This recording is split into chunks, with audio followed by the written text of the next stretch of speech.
O que será que ervilhas tem a ver com genética? E se eu te disser que foi um dos cientistas que estudava a respeito das ervilhas que nos possibilitou chegar ao que temos na genética hoje, como os nossos testes de paternidade? Você já pensou nisso? Meu nome é professora Rafaela Kawai, eu vou falar para vocês um pouco sobre introdução à genética. Vem comigo!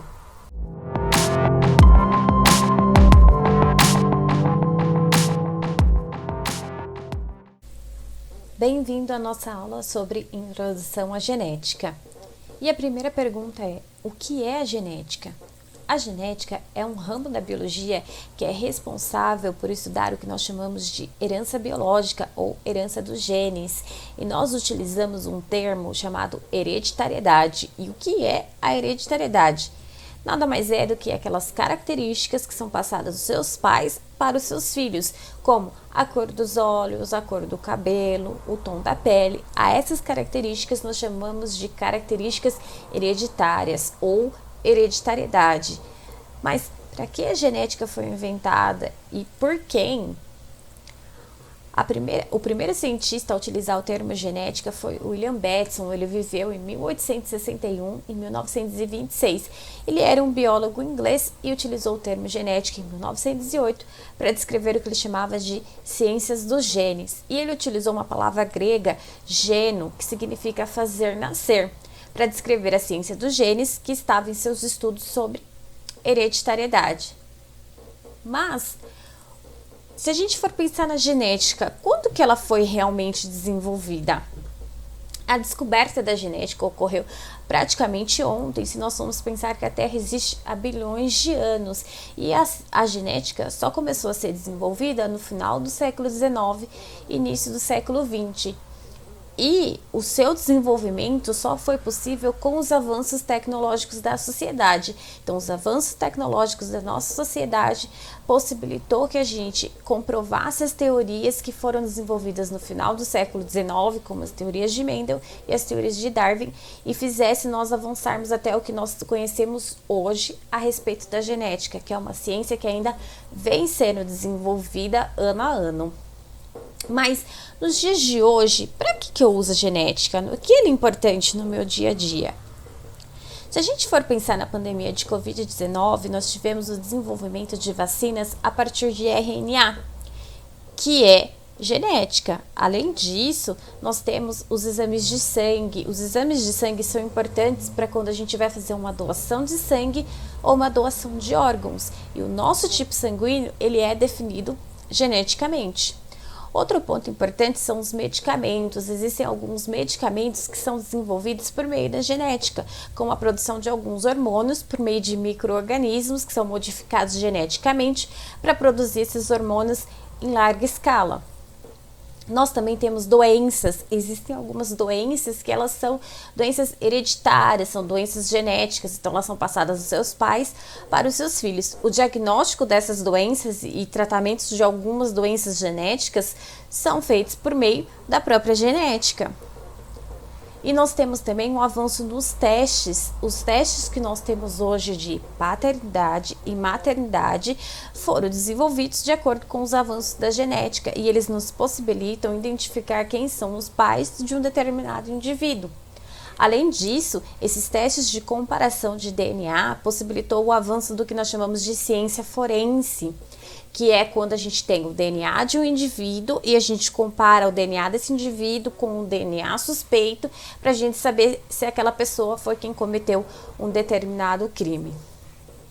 E por último, nós temos o desenvolvimento da genética na agricultura. Então, a modificação das plantas, né, por meio genético para um melhoramento da sua produção é muito importante para a agricultura nos dias de hoje, assim como nós temos o exemplo no Brasil da soja. Mas antes da gente começar as nossas aulas aí de genética, entrando na teoria de Mendel, nós vamos ver alguns conceitos que nós temos tanto na área da biologia quanto na área da genética. Então, o primeiro conceito que a gente vai ver são gametas. Quem são os nossos gametas? São aquelas células reprodutivas. E quem são as células reprodutivas? Nós chamamos elas de células haploides, porque elas têm metade do nosso material genético, e nas mulheres a gente chama de óvulo, nos homens a gente chama de espermatozoide. Essas células são produzidas por meio da meiose, a partir do zigoto. Então, lembra que quando a gente tem a fecundação, a gente tem o óvulo e o espermatozoide que se juntam formando o zigoto, que é uma célula 2N, uma célula diploide, que formam todas as nossas células do nosso corpo, que são as células somáticas. Antes da gente ver os termos de genética, só para relembrar da onde nós estamos falando, então aqui a gente tem uma célula animal, e aí nós temos a membrana plasmática que envolve a nossa célula, nós temos o citoplasma aqui com as nossas organelas e nós temos o núcleo. Então a genética ela ocorre toda aqui dentro do núcleo, no nosso material genético, no nosso código genético, que é o DNA, como a gente vai ver a seguir. Então, quem é o nosso DNA? O DNA, ele é o ácido desoxirribonucleico. Por que ele carrega esse nome? Porque o açúcar, né, a pentose que é ligada para formar esse ácido nucleico é chamada de desoxirribose. E ele é formado ainda por bases nitrogenadas, que são essas bases aqui, ó, que aparecem em códigos aqui, G, C, A, T, que são adenina, timina, citosina e guanina, que elas se ligam entre elas. Além disso, o nosso DNA ele é uma fita dupla, então ele vai formando uma dupla hélice. E ele é responsável pelo armazenamento do nosso código genético. Além do DNA, que é um ácido nucleico, nós temos outro ácido nucleico que nós chamamos de RNA, que ele é o ácido ribonucleico. Neste caso, ele leva esse nome porque a pentose, né, o açúcar que o compõe, é a ribose e não a desoxirribose. Ele é formado também por bases nitrogenadas, porém ele tem adenina, citosina e guanina, igual ao DNA, mas aqui em vez de a gente ter timina, a gente tem uracila, e diferente do DNA, o RNA ele aparece em uma fita simples aqui, contínua, e ele pode aparecer em diferentes formatos, em diferentes regiões da nossa célula, diferentemente do nosso DNA. E ele é responsável pela síntese de proteínas, ou seja, ele é responsável por fabricar as proteínas que são importantes para o nosso desenvolvimento celular. Outro termo importante que a gente deve saber dentro da genética é cromossomos. Quem são os cromossomos? Eles são o nosso DNA, né, a nossa fita dupla de DNA, que ela é muito grande, então ela aparece assim em formas contínuas, né? Só que quando a gente precisa fazer uma duplicação, né, ou mesmo uma divisão da nossa célula, a gente precisa que esse DNA se condense, que ele fique todo juntinho, grudadinho. Então nós temos os cromossomos. Então o nosso DNA ele é múltiplo porque ele aparece em diferentes nomes e formas, porém sempre dentro do nosso núcleo. E ele pode aparecer assim, associado a estonas, que são algumas proteínas, ou ele pode aparecer dessa forma linear, as linhas contínuas. Além disso, os cromossomos podem aparecer como cromossomos homólogos ou par de homólogos. Quem são eles? São todos esses cromossomos aqui, ó, que eles aparecem em igual comprimento e na mesma posição. E podem ser denominados ainda como autossomos, que são todos os pares até o par 22 aqui, ó, que são todas as nossas células somáticas. Então todas as nossas células do nosso corpo são compostas por 22 pares de cromossomos autossomos, e nós temos os cromossomos sexuais, que são os pares de cromossomos que definem o sexo de um indivíduo. No caso dos seres humanos, o cromossomo XY define o sexo masculino e o cromossomo XX, né, define o sexo feminino. Aqui a gente está falando de definição do sexo biológico, ele ocorre dessa forma. É diferente quando a gente fala da questão de gênero. A questão de gênero é como a pessoa se sente e como a pessoa se vê a respeito dela mesma. Então, é uma discussão super importante, mas aqui a gente vai se ater à questão do sexo biológico. Além disso, nós temos aqui o cariótipo. Quem é o cariótipo? É todo esse conjunto aqui, ó, de cromossomos, todos juntinhos, contadinhos. Tá vendo que tem uma numeração aqui embaixo? Então, quando a gente tem esse conjunto completo de cromossomos, nós chamamos de cariótipo. Esse é o cariótipo de um ser humano. Então, ele tem 23 pares de cromossomos. Porém, existe uma variação. Por quê? Porque cada espécie tem um número específico de cromossomos e isso é diferente de acordo com sua espécie. Então, nós temos coelhos com 22 pares,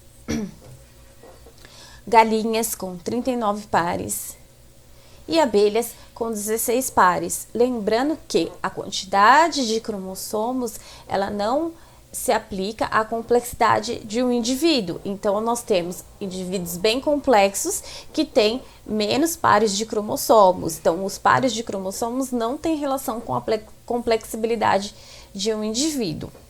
A complexidade de um indivíduo, ela está ligada mais aos genes. Quem são esses genes? Eles são os fragmentos de DNA. E eles também são divididos em alelos. Quem são os alelos? Eles são a variação específica daquele determinado gene. Então, o gene é o fragmento do DNA que vai fornecer aquela característica que vai ser passada dos pais para os seus filhos. E o alelo vai ser quem vai falar assim, ó, essa característica vai ser expressa, essa característica não vai ser expressa. Então, ele é dividido assim.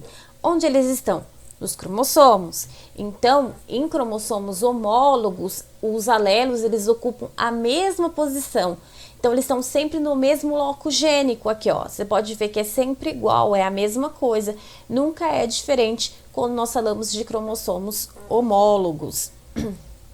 E a composição dos genes, então, ele é aquela sequência específica dos nucleotídeos, então, os pares de bases A, T, C, G, que vão carregar a nossa informação hereditária. Além disso, nós temos ainda os alelos divididos em duas formas. São os alelos dominantes e os alelos recessivos. Quem são os dominantes? São sempre aqueles genes que vão expressar a sua característica, não importa a ordem que apareça. Eles sempre vão, aquela característica sempre vai ser expressa, ou seja, sempre vou ter cabelo castanho, por exemplo. E os alelos recessivos é uma característica que ela só é expressa em uma condição específica. Então, eu preciso de uma combinação certa dos meus genes para eu reproduzir aquela característica. Os alelos dominantes, eles podem aparecer em formas homozigóticas ou heterozigóticas. O que é isso, professora? Bom, quando a gente fala homozigótico, homo quer dizer igual. Então, sempre vai aparecer o meu alelo sempre na mesma forma. A forma é igual. Como ele é dominante, ele sempre vai ser representado pela letra maiúscula. No caso aqui, ó, se a gente vê o gene do albinismo, é o gene azinho, porque o albinismo ele é uma característica recessiva. Então, quando eu não vou ser albino, eu vou ter o gene azão. E a heterozigose é quando a gente tem, neste caso, a característica dominante e a característica recessiva. Então, no caso do albinismo, eu vou ter azinho. E o meu indivíduo, neste caso, ele vai ser portador do albinismo. Mas ele vai ser albino? Não, porque o meu alelo dominante, ele vai se sobrepor. Então, a característica que eu vou desenvolver é a dominante. E nós temos ainda a homozigose, né? A característica homozigótica com os alelos recessivos. No caso do albinismo, o azinho. Então, ele vai ser sempre representado pela letra minúscula. Alelo dominante maiúscula, alelo recessivo minúscula. Tá, professora, mas o que é essa homozigótica e essa heterozigótica? A homozigótica são dois alelos que são idênticos em um determinado gene. Então, esse determinado gene aqui, ó, o meu alelo aqui vai ser igualzinho o alelo que tá aqui. Eles não vão ser diferentes. E quando eu tenho... Então, no albinismo aqui, ó, eu vou ter ou a característica dominante, que vai ser azão e azão, ou a característica recessiva, que vai ser azinho e azinho. E no caso da heterozigótica, os meus alelos, eles são diferentes. Então, aqui eu vou ter um alelo, aqui eu vou ter outro alelo. Eles são diferentes e eles vão aparecer um alelo dominante e um alelo recessivo.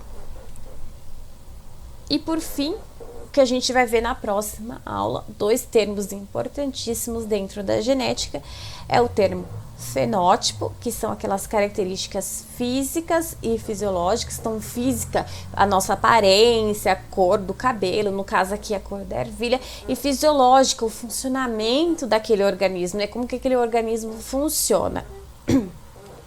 E genótipo, o que é o genótipo? É a composição genética de um indivíduo. Então, como que os genes daquele indivíduo aparecem. No caso aqui, a gente está falando de um fenótipo de ervilhas verdes, e o gene para essas ervilhas verdes é um gene recessivo.